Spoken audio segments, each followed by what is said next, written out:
How to download and install the Crunchyroll app on your phone. Hey everyone, in today's tutorial, I'll show you guys how you can easily do that. Crunchyroll is a streaming service that specializes in Japanese anime, along with manga and some live action dramas. The mobile application is designed for the on the go streaming and offline viewing for premium users. So if you want to download the application, first head over to your Play Store or App Store on your phone, then tap on the search bar at the bottom right. Go to the search bar and simply search for Crunchyroll. Hit enter, and you'll find the application right on top. As you can see, it has over 100 million plus downloads and over 2 million reviews, and it has quite a decent rating as well. It's only 44 megabytes, so just tap on the install button to simply install the application.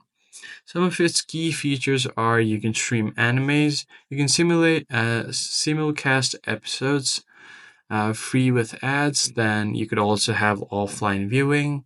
You can have manga access, create a watch list, have multiple device support as well. So if you want to know more about the app, tap on about this app and you can read through all of these here.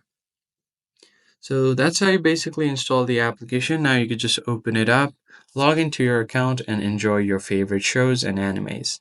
That's pretty much it, guys. I hope this tutorial was helpful. I'll catch you guys on the next one.